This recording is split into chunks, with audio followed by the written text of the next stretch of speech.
Welcome to Community Chat. I'm Keith Breitbach. This is 103.1 KSCW. Today we're talking about something that touches just about every family sooner or later: aging, caregiving, and how to plan ahead before life forces the issue. My guest is Libby Christianson, who has spent years working in senior living, wellness, and aging-related education, and she joins us today to share practical insight for people caring for elderly parents and for those thinking more seriously about their own future as well. Libby Christianson, welcome to the studio and Community Chat. Thanks, Keith. Happy to be here. My pleasure, and this is such an important issue and conversation to be having, not only in Sun City West, but across this country. When we look at the demographics in America today and into the coming decades, and I don't want to overload people with too many numbers, but we're talking about tens of millions of Americans who are either retired or soon to be retired, and this is a major issue across this country. Yeah, they're calling it the silver tsunami.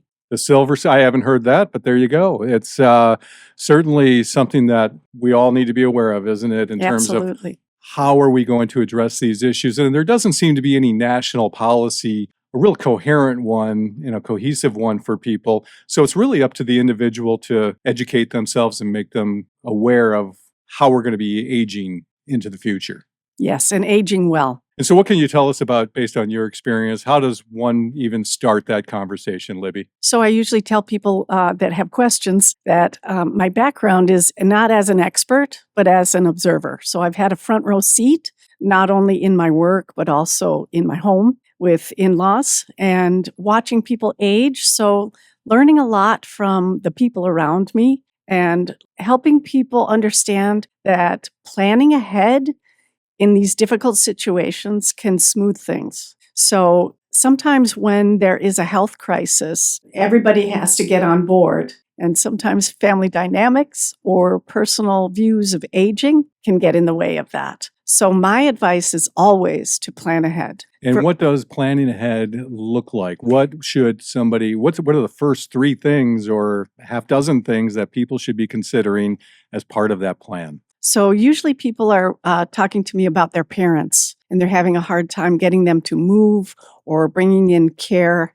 And it is challenging to face the challenges of unhealthy aging together. So what I always ask is, if you're in the same city, then you need plan B, C, and D. And plan B might look like inviting your parents to go with you to a community to take a look or have lunch. It might look like visiting rehab centers before you need a rehab center, because there's a lot to understand. Does this particular place take your insurance? Does this have the care that your loved one deserves? Does it smell okay? So planning ahead can take away that fear. You're in a crisis. It's usually a healthcare crisis. Someone's fallen. They've broken a hip, and you need to get them care. So knowing ahead of time the 3 top rehabs that you would want your parent to go to, the top 3 assisted living places, the top 3 skilled nursing. We did that with my in-laws here in Sun City West. We lived in Chicago, and so 2,000 miles is a long ways away when people are in crisis. So we visited a couple of communities and we planned ahead in case the caregiver got ill. We would have a place for my father-in-law to go. So it puts your mind at ease a little bit and gives you choices under very difficult circumstances. And the worst place to try to plan is during a crisis. Absolutely. Yeah. So legal, financial, and care preferences, sounds to me those would be the top 3 sort of places to start. Yes. And having the plan for the care, the legal framework for all of that. And does this community take your parents' insurance? What kind of insurance do your parents have? And can they afford? We all know that long-term care, very, very expensive. And if you don't have long-term care insurance, you're going to have to find a way to pay those big monthly bills. How important are things like power of attorney then in this conversation? Well, I just had this experience in my own family. My sister had a stroke, and we already had worked with my nephew to get him as the POA. So It took us a while to get up and running and supporting him in that role. We continue to support him in that role, but very important to have the ability to step in when your loved one cannot speak for themselves. And planning ahead on that front, what does that cost? Typically a few $100s to get that taken care of. And to me, it seems a little preventative care, even on that front, will save you a lot of time, headaches, and frustration down the road if and when something does happen. Yes. So I think this one was, yes, as you said, a few $100s. And we feel like it was a great investment because it has allowed him to take care of the finances and look into all those things that he needs in order to care for his mom. This is Community Chat on 103.1 KSCW. I'm Keith Breitbach. In the studio today is Libby Christianson. We're having a conversation on aging in America, Sun City West, planning ahead and planning for the things that are just out of the blue. Libby, how do we do that? But we do know that typically it just takes a fall in the home, something along those lines. I had a friend, she slipped in the shower. Next thing you know, she's in the emergency room having surgery. Never expected it. Somebody in their 70s. What can you tell us about that? I mean, even maintaining your own home, your place where you live for safety to help kind of avoid these kind of accidents that millions of people encounter every year. I think the first thing we need to do is come to terms with our own aging. And the fact that we are watching people around us, and this is happening to people that we know. And somehow we still think it's not going to happen to us. So coming to terms with our own sense of aging and knowing that you have people in place that are going to help you if this happens. So does your husband know what you want? Do your kids know what you want? And how are these people going to? So there's also a law, a HIPAA law, and they're not just going to give out your information to just anyone. If you've not given permission to give information about your health to other people, you may be up for a challenge. So getting your paperwork straight, making sure that your kids are on that list or your husband's on that list or whoever is going to care for you.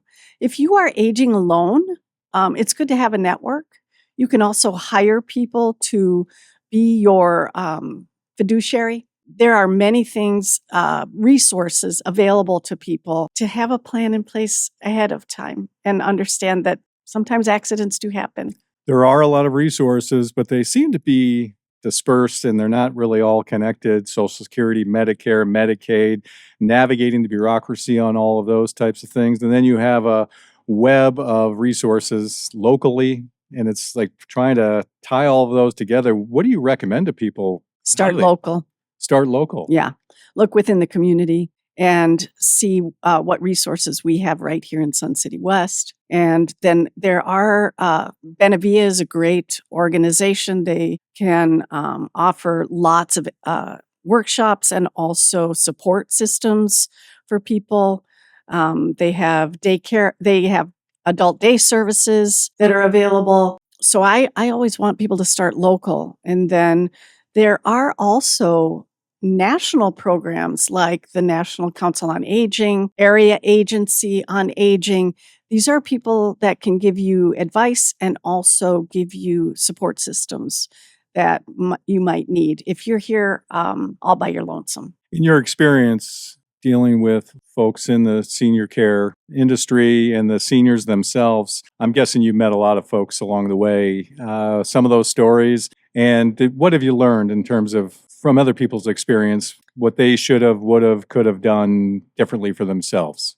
I've seen a few people with regrets and having to work through those regrets. It's amazing to me to watch the people around me and see the resiliency and watch how they process a month in the hospital, another month in rehab, bringing that loved one home to try and care for them at home with home health care and navigating that often on your own as the spouse or the child coming in, not really knowing what their parents' life is like. And then you're here, you're on board. So I think, once again, planning ahead to know what's going on in the community if you don't live here and knowing what is available to your loved one so that you're not starting from scratch. But obviously, start local and then work your way to state agencies. And, even Maricopa County has some great human services programs. And there may be veterans out there. Take advantage of those kinds of programs as well for veterans. Absolutely. And you mentioned the word alone. Opposite of that are the social connections that are so vital and important to people as well as you age. Being connected, whether it's group activities, organizations, somehow connected into the community. What can you tell us your thoughts on that? Being social is really important to long-term health. It's a building block to staying healthy. So those who get connected here in a community like Sun City West are really helping themselves to age well. The more connections that you can make, the more people are looking out for you. And people who join clubs, these clubs care for each other. They get to know one another, get to know your neighbors. And these are resources from way back when of staying connected, really, really important to aging well and knowing how to work within the community. And we here in Sun City West are incredibly fortunate, and Sun City and the 55 plus communities, perhaps all across America, really, to be able to live in a community like this. And for a lot of people, you might find yourself here as a family caregiver. So maybe you're a little on the younger side and you're navigating that challenge as well. What kind of advice do you have for somebody who may be listening who isn't the senior themselves? They're taking care of their parent, perhaps. Get support. Get some backup, whether it's siblings or friends or some of these organizations. Home health care. Caregiving is very stressful. So knowing that you can step away if you have to. So for instance, we found caregiving backup for us for the in-laws when we weren't here. In case something happened, we knew that everything was going to be okay because we had a place, we had a plan. And I think working together to build that plan is the best case scenario. Sometimes we get into family dynamics and that gets challenging. But if you're here, avail yourself of some of the local home health care or Benevilla and see if you can get some backup because it's a long run. What I'm hearing is if you're in the middle of this, you're not writing the story for the first time. It's been written time and time again, hasn't it? It has. There are some caregiver support groups that would include you bringing your loved one, and then you have a separate time to talk to other people who are doing the same thing that you are. And if you reach into this community, you're going to see a lot of us that are dealing with this same issue, and really find some like minds, find somebody that you can talk to about this. It's very stressful. That's certainly one of the things I discovered moving here, talking to people, not just bringing it up and working it into the conversation. And people are very willing to share their experience. And you can glean a lot of information and knowledge and wisdom just from basic conversations, even if it's, a friendly sort of starting chat here or there. People are willing to share. And I think there's a lot to be gained from that. Yeah. Which brings us to community chat. Thank you so much, Libby Christianson, for stopping in today and sharing your thoughts and your insights. What a tremendous resource you are for the community as well. And I think we'll have to get you back on community chat. Are you open to joining us again sometime down the road? I'd be happy to come back.